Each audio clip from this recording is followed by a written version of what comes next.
नमस्कार प्रिय साथियों, आज की क्लास में हम बीए फोर्थ सेमेस्टर जियोग्राफी का पूरा क्वेश्चन पेपर लेके आ चुका हूँ।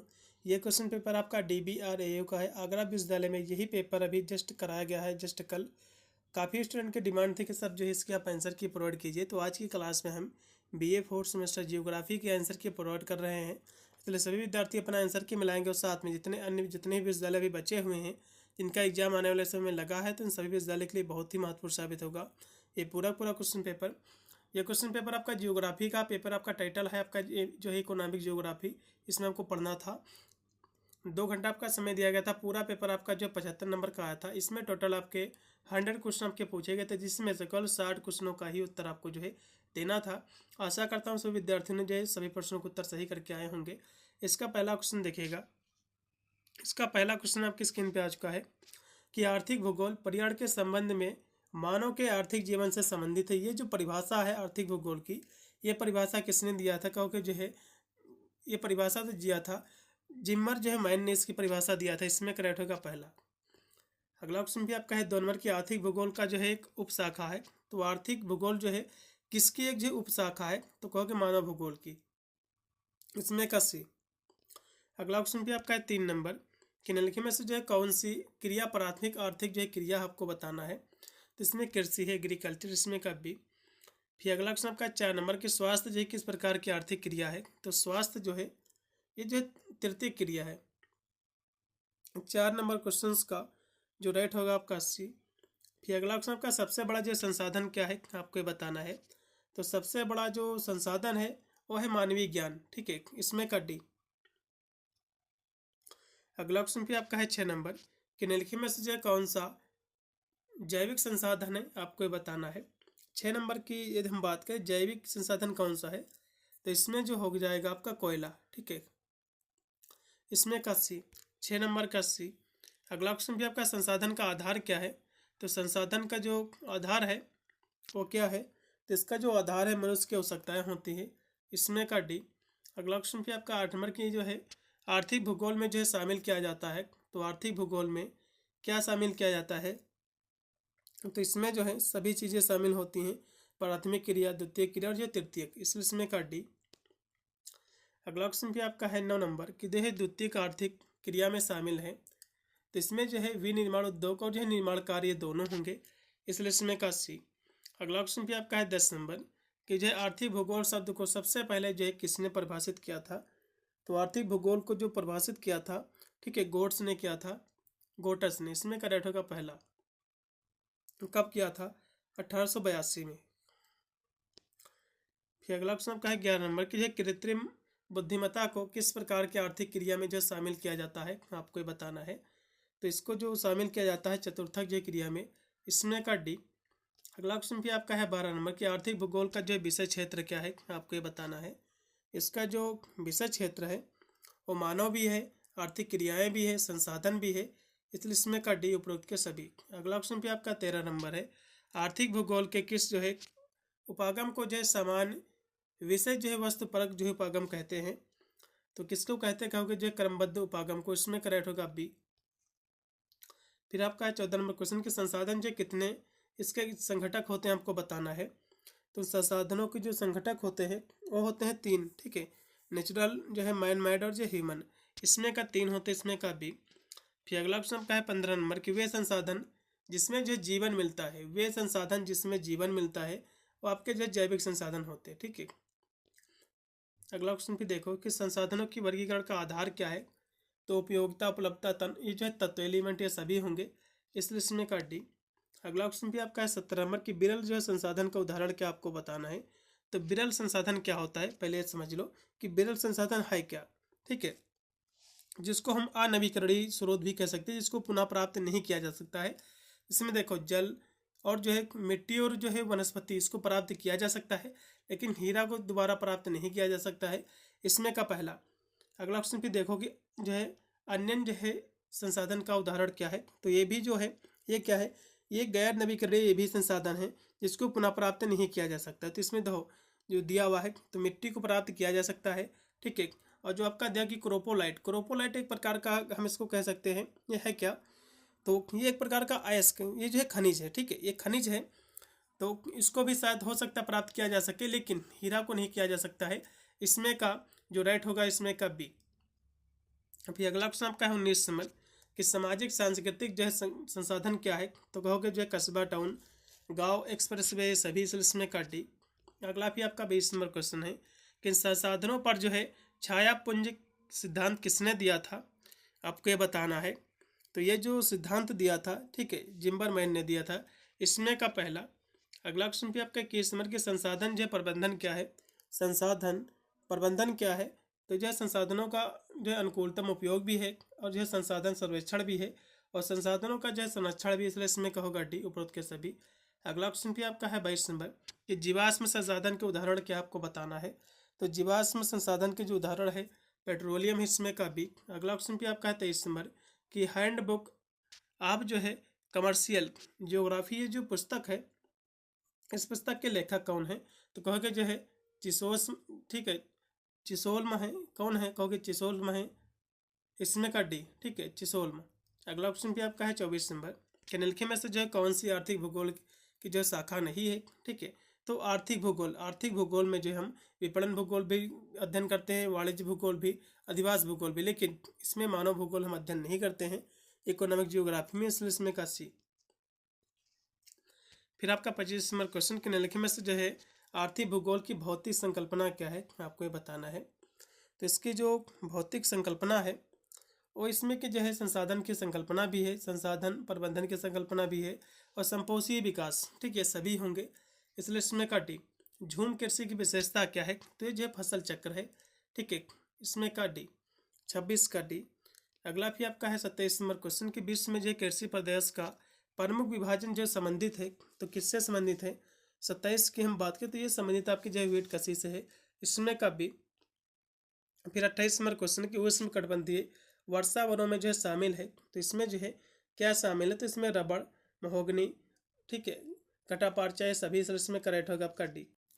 फिर आपका 29 नंबर क्वेश्चन कि भारत में मुख्य रूप से कौन सा जो वन पाया जाता है, आपको ये बताना है। 29 नंबर की हम बात करें तो इसमें का जो राइट होगा बी ऑप्शन, उष्ण कटिबंधीय जो वन, इसमें का बी। अगला ऑप्शन जो आपका शीतोष्ण कटिबंधीय जो है मिश्रित वन में शामिल है, तो इसमें ओक शामिल है। 30 नंबर क्वेश्चन का पहला, ठीक है, 30 नंबर क्वेश्चन का जो राइट आपका विकल्प होगा पहला।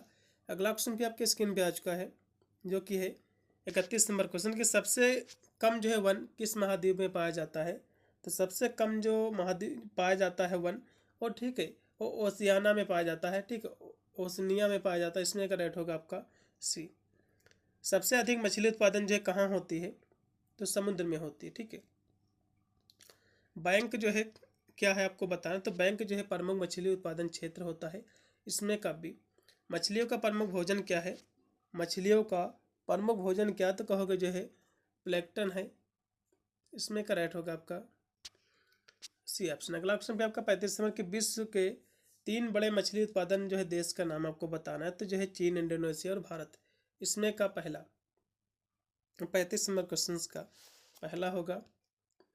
फिर आपका 36 नंबर क्वेश्चन है कि अभ्रक का सबसे अधिक उत्पादन जो किया जाता है, तो अभ्रक सबसे ज़्यादा जो इसका उत्पादन होता है चीन और भारत में होता है, ठीक है, चीन और भारत में होता है। तो इसमें चीन भी लगा सकते हैं आप, भारत भी लगा सकते हैं। अब यूनिवर्सिटी क्या डिपेंड करती है उसके ऊपर भी डिपेंड करती है कि किस आंसर को सबसे ज़्यादा सही ठहराए। इसमें चीन में सबसे ज़्यादा उत्पादन होता है अभ्रक का। अगला देखिएगा कि पुस्ताज घास का जो है मैदान कहाँ पाया जाता है, तो ये जो मैदान पाया जाता है हंगरी में, ठीक है, हंगरी में, इसमें का राइट होगा बी। कि विश्व में जो है लौह अयस्क का जो है सर्वाधिक उत्पादन होता है, तो इसका उत्पादन जो होता है ऑस्ट्रेलिया में होता है, इसमें का पहला। पृथ्वी का जो है फेफड़ा किसे कहा जाता है, कहोगे जो है वनों को कहते हैं, जंगल को, ठीक है, इसमें का राइट होगा आपका डी। घटिया किस्म का कोयला है तो कौन सा इसमें का है, तो कहोगे पीट है, इसमें का पहला। 40 नंबर क्वेश्चन का पहला। 41 नंबर क्वेश्चन की कृषि को जो है कौन से प्राकृतिक कारण जो है प्रभावित करते हैं, आपको ये बताना, कहोगे जो है उच्चावच, जलवायु और मिट्टी, ये सभी, इसलिए इसमें का डी। 41 का डी होगा। फिर 42 नंबर क्वेश्चन के निम्नलिखित में से जो है किस देश में गहन कृषि होती है, तो गहन कृषि जो होती है भारत में होती है, अपने इंडिया में। फिर आपका 43 नंबर क्वेश्चन कि विश्व में गेहूँ का सबसे बड़ा उत्पादन देश कौन सा है, तो गेहूँ जो सबसे ज़्यादा उत्पादन होता है वो होता है चीन में, ठीक है, इसमें का सी। फिर आपका 44 नंबर क्वेश्चन कि विश्व में जो है चाय का सर्वाधिक उत्पादन देश कौन सा है। तो विश्व में चाय सबसे ज़्यादा उत्पादन होता है, ठीक है, वो चीन में होती है। चीन के बाद जो है भारत में होती है। तो चीन 1 नंबर पे है, भारत का स्थान दूसरा है, तो चीन को सही ठहराएंगे हम। अगला देखो 45 नंबर है कि विश्व में जो है रेशेदार फसल कौन सी है, आपको बताना है। तो विश्व में जो रेशेदार फसल है तो कहोगे कपास है, ठीक है। कौन सी है? कपास है। कॉटन इसमें का भी। वान जो है थ्यूनेन कहाँ के निवासी थे, आपको बताना, कहोगे जर्मनी के थे। इसमें का पहला। वान थ्यूनेन के अनुसार किस जो है पेटी में गहन कृषि का जो है कार्य होता है, आपको बताना है। तो प्रथम पेटी में। किसमें होता है? प्रथम जो है पेटी में। इसमें का पहला। कॉफ़ी की जो है प्रजातियाँ है, तो कॉफ़ी की जो प्रजातियाँ सभी हैं, इसलिए इसमें का डी। अगला भी आपका है 49 नंबर क्वेश्चन कि उद्योग को जो है कितने भागों में जो है विभक्त किया जा सकता है। तो उद्योग को जो विभक्त किया जा सकता है 4 भागों में। इसमें का भी। फिर 50 नंबर क्वेश्चन के उद्योगों की जो है अवस्थित को प्रभावित करने वाले कारक कौन से हैं। तो कहोगे कच्चा माल, शक्ति के साधन, परिवहन, ये सभी, इसलिए इसमें का डी। फिर 51 नंबर क्वेश्चन है कि जो है फुट लूज ये उद्योग है, ये कैसा उद्योग है। तो कहोगे जो है मोबाइल उद्योग है, ठीक है, मोबाइल इंडस्ट्री है। इसमें का पहला। फिर 52 नंबर क्वेश्चन की कौन सा रसायन जो है उद्योग है, आपको बताना है। तो रसायन उद्योग जो है आपका कौन सा, कहोगे कीटनाशक उद्योग है। इसमें का पहला। फिर आपका 53 नंबर क्वेश्चन कि निम्नलिखित में से जो है कुटीर उद्योग का जो है कौन सा आपको बताना है। तो कुटीर उद्योग जो है मूर्ति की पूजा करना। इसमें का सी ऑप्शन पूर्णतः राइट होगा, ठीक है। तांबा उद्योग, सीमेंट उद्योग, ये भी मेरे हिसाब से इसी में आना चाहिए। इसमें का डी ऑप्शन ज़्यादा बेटर रहेगा 53 नंबर का। अगला क्वेश्चन पे देखिएगा कि विश्व का सबसे बड़ा जो है सूती वस्त्र उत्पादन कौन सा है। तो सूती वस्त्र भारत में होता है। इसमें का राइट होगा आपका सी ऑप्शन। भारत में सूती वस्त्र उद्योग का जो है सबसे बड़ा केंद्र कहाँ का होगा? मुंबई में है। इसमें का पहला। उत्तर प्रदेश का मैनचेस्टर किसों को कहा जाता है। तो उत्तर प्रदेश का जो मैनचेस्टर है कानपुर को कहा जाता है। इसमें का चौथा ऑप्शन जो होगा वो सही होगा। इस पेपर जो जिसने भेजा है इसमें चौथा ऑप्शन ही जो है कट कर दिया है। इसमें का चौथा। अगला देखो 57 नंबर है कि अल्फ्रेड वेबर ने औद्योगिक अवस्थित सिद्धांत का प्रतिपादन जो है कब किया था। तो कहोगे 1909 में। कब किया था? 1909 में। इसमें का भी। अगला ऑप्शन भी आपका कि आइसो जो है डापेन शब्द का प्रयोग किसने किया था। तो ये जो वेबर ने किया था। इसमें का सी। सूती वस्त्र उद्योग की स्थापना हेतु आवश्यक जो है भौगोलिक कारण क्या है, आपको ये बताना। तो जो कच्चा माल, सस्ते श्रमिक और परिवहन के साधन सभी इसमें का डी। अगला ऑप्शन पे आपका है 60 नंबर। चीनी का कटोरा किस देश को कहते हैं। तो ये जो क्यूबा को कहते हैं। इसमें का पहला। फिर 61 नंबर क्वेश्चन कि जापान में सूती वस्त्र उद्योग का केंद्र क्या है, आपको ये बताना है। तो इसका जो केंद्र है वो है ओसाका। इसमें का होगा सी। कि परिवहन के सभी जो है साधनों में सबसे सस्ता साधन कौन सा है, कहोगे जो है ये जल साधन है, ठीक है। इसमें का होगा बी। 62 नंबर क्वेश्चन का बी। अगला भी आपका है कि डेट्रॉयट किस उद्योग के लिए प्रसिद्ध है। तो ये जो प्रसिद्ध है ये प्रसिद्ध जो है मोटर गाड़ी उद्योग के लिए। इसमें करेक्ट होगा आपका सी। यूरोप में जो है आंतरिक जलमार्ग की जो है नदियाँ में जो है शामिल है। तो इसमें इस कौन सा शामिल है। तो ये सभी इसमें शामिल है, जैसे कि जो है डेन्यूब, राइन और जो है सीन। इसमें का डी। 64 का डी। अगला ऑप्शन पे आपका 65 नंबर कि भारत का सबसे बड़ा राष्ट्रीय जलमार्ग कौन सा है। तो राष्ट्रीय जलमार्ग प्रथम होगा इसमें का। अगला ऑप्शन भी आपका विश्व का सबसे बड़ा जो है व्यस्तम समुद्र मार्ग कौन सा, नहीं सबसे ज़्यादा बिजी समुद्री मार्ग कौन सा है, आपको ये बताना है। 66 नंबर की हम बात करें तो सबसे ज़्यादा जो बिजी है उत्तरी जो है अटलांटिक मार्ग है। इसमें का पहला। अगला भी आपका भूमध्य जो है सागर को लाल सागर से कौन जोड़ता है, आपको ये बताना है। तो कहोगे जो है ये जो है स्वेज नहर जोड़ती। इसमें का भी। फिर आपका है कि पनामा नहर के निर्माण जो है कब हुआ था, आपको ये बताना है। तो पनामा नहर का जो निर्माण हुआ था ये हुआ था, ठीक है, 1904 से इसकी स्टार्टिंग हुई थी, जो है 1914 में इसका निर्माण हुआ था। इसमें का सी। विश्व का सबसे बड़ा जो है लंबा रेल मार्ग कौन सा, का ये ट्रांस जो है, ठीक है, ट्रांस साइबेरियम मार्ग है। इसमें का होगा बी। अगला ऑप्शन पे आपका है उत्तरी जो है अंतर जो है महाद्वीपीय रेल मार्ग किस देश में स्थित है। तो संयुक्त राष्ट्र अमेरिका में। इसमें का डी। 70 नंबर का आपका डी। अगला ऑप्शन पे आपका 71 नंबर की जो है सबसे अधिक एक्सप्रेस वे विश्व के किस देश में स्थित, आपको बताना। कहोगे जो अमेरिका में स्थित है। इसमें का सी। 71 नंबर क्वेश्चन का जो राइट आपका होगा सी। अगला क्वेश्चन भी आपका है 72 नंबर कि भारत के जो है किस राज्य में सबसे अधिक जो है एक्सप्रेस वे है, आपको बताना है। तो ये कहाँ है? 72 नंबर क्वेश्चन की यदि हम बात करें तो जो है उत्तर प्रदेश में है, इसमें का पहला।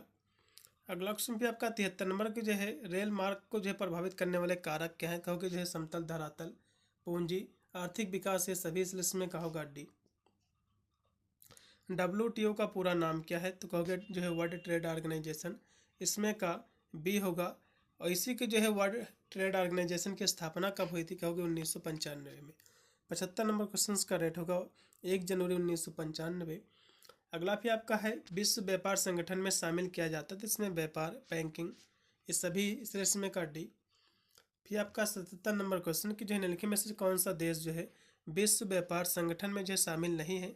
इसमें ईरान जो है शामिल नहीं है और सभी इसमें शामिल है, इसका पहला। अगला क्वेश्चन भी आपका 78 नंबर है कि वह व्यापार जो 2 या 2 से अधिक देशों के मध्य जो होता है तो उसको हम कहते हैं अंतर्राष्ट्रीय व्यापार कहते हैं, फिर विदेशी व्यापार भी कहते हैं, इसमें का पहला। अगला क्वेश्चन भी आपका है कि जो है पेट्रोल निर्यातक से संबंधित जो है विदेशी संगठन कौन सा है? कहोगे जो है ओपेक है, इसमें का बी। अगला भी आपका है आसियान का निर्माण जो है कब हुआ था? तो इसका जो निर्माण हुआ था 8 अगस्त 1967 को, इसमें का सी। चावल का जो है निर्यात करने वाला देश कौन सा है? सब ठीक है, चावल निर्यात करने वाला जो देश है सबसे पहले भारत आता है, उसके बाद जो है थाईलैंड है। तो भारत तो दिया नहीं हुआ है, इसलिए इसमें का आप थाईलैंड 2 नंबर पे आता है, इसलिए इसमें। फिर आपका है 82 नंबर क्वेश्चन की वासुदेव कुटुंबकम की जो है विचारधारा किस देश की है? तो अपने भारत की, इसमें का पहला। फिर आपका 83 नंबर क्वेश्चन है अंतर्राष्ट्रीय व्यापार तथा जो है बाजार क्षेत्र को विश्वव्यापी बनाना किसका उद्देश्य है? तो निजीकरण या फिर जो है ग्लोबलाइजेशन का है, तो कहोगे इसमें का भूमंडलीकरण का, इसमें का बी। 83 नंबर क्वेश्चन का बी। अगला क्वेश्चन भी आपका कि वैश्वीकरण को प्रभावित करने वाले कारक कौन है? तो प्रौद्योगिकी, संस्कृति का आदान प्रदान और व्यापार नीतियों में बदलाव, सभी, इसमें का डी। वैश्वीकरण के कितने घटक शामिल है इसमें? इसमें जो घटक शामिल है 5, इसमें का बी। फिर 86 नंबर क्वेश्चन के वैश्वीकरण के उत्पाद क्या हैं? तो नवीन तकनीकी उत्पाद, आर्थिक बदलाव, उपनिवेशवाद, ये सभी, इसलिए इसमें का डी। भारत में उदारीकरण की नीति जो है कब आई थी, आपको बताना है। तो ये जो नीति आई थी 1991 में, इसमें का पहला। 87 का पहला। अगला भी आपका है 88 नंबर क्वेश्चन कि निम्नलिखित में से जो है कौन एक जो है वैश्वीकरण का जो है नकारात्मक प्रभाव नहीं है? तो नकारात्मक प्रभाव नहीं है पूछ रहा है, तो बेरोजगारी में वृद्धि ये नकारात्मक प्रभाव है, प्रदूषण में वृद्धि ये भी नकारात्मक प्रभाव है, आय असमानता ये भी नकारात्मक, लेकिन व्यापार में जो है वृद्धि ये कोई भी नकारात्मक नहीं है, बल्कि ये तो पॉजिटिव है, अच्छी बात है, इसमें का बी। अगला भी आपका है 89 नंबर क्वेश्चन कि वैश्वीकरण का सबसे अधिक लाभ जो है किस देश को हुआ है? ठीक है, प्राप्त हुआ है, तो ये जो सबसे ज़्यादा प्राप्त हुआ है चीन को, ठीक है, इसमें का भी। उदारीकरण से जो है सबसे अधिक जो है लाभ मिलता है, किसको मिलता है? 90 नंबर की यदि हम बात करें तो सभी को मिलता है, ठीक है, विकासशील देशों को भी, विकसित को भी और अल्प विकसित को भी, इसलिए इसमें का डी। वैश्वीकरण के लिए जो है आवश्यक क्या है? तो इसके लिए एफडीआई की स्वतंत्रता, तकनीकी स्वीकृति, ये सभी, इसलिए इसमें का डी। एफडीआई का पूरा नाम क्या है? तो कहिए फॉरेन जो है डायरेक्ट इन्वेस्टमेंट, इसमें का पहला। प्रवाह को जो है प्रोत्साहित करने में सहायक तत्व कौन सा है? तो कहोगे वैश्वीकरण है, इसमें का बी। 93 का बी। फिर 94 में क्वेश्चन है कि दुर्गापुर जो है लोहा इस्पात किस राज्य में स्थित है? तो ये जो स्थित है ये पश्चिम बंगाल में, इसमें का सी। फिर 95 नंबर क्वेश्चन की प्राथमिक क्षेत्र की गतिविधि क्या है? तो कहोगे मछली पकड़ना, इसमें का सी। विश्व में कॉफ़ी का सबसे बड़ा उत्पादक देश कौन सा है, आपको बताना है। तो कॉफ़ी जो सबसे ज़्यादा उत्पादन होती है ब्राज़ील में, इसमें का पहला। अगला ऑप्शन भी आपका है 97 नंबर के निम्नलिखित में से कौन सा नवीकरणीय संसाधन का उदाहरण आपको बताना है? तो नवीकरणीय, ठीक है, नवीकरण का मतलब ये होता है जिसको पुनः प्राप्त किया जा सकता है, ठीक है। तो कोयला, लौह अयस्क, बास्केट, इसको नहीं प्राप्त किया जा सकता, लेकिन इसमें जो सौर ऊर्जा है इसको प्राप्त किया जा सकता है, इसमें होगा डी ऑप्शन। फिर आपका 98 नंबर क्वेश्चन है आर्थिक भूगोल के क्षेत्र में शामिल है, तो इसमें प्राकृतिक संसाधन, मानवीय संसाधन, आर्थिक क्रियाएं, सभी इसमें का डी। अगला भी आपका 99 नंबर क्वेश्चन के निम्नलिखित में से जो है कौन सा संसाधन जिसे पुनः जो है प्रयोग नहीं किया जा सकता है? ठीक है, किसको पुनः प्रयोग नहीं किया जा सकता है? तो इसमें देखो, इसमें जो दिया हुआ है कोयला, इसको पुनः जो है प्रयोग नहीं किया जा सकता, इसमें होगा बी। फिर आपका 100 नंबर क्वेश्चन कि जो है अवसर लागत का सिद्धांत किसने दिया था? तो जो है हैबरलर ने दिया था, इसमें का पहला पूर्णतः राइट होगा। इतने ही क्वेश्चन थे। अन्य जितने भी पेपर आपके बचे हुए हैं बहुत ही शीघ्र उनकी भी आंसर की कराने का प्रयास कर रहे हैं। मिलता है वीडियो के, तब तक सभी को thank you for watching this video.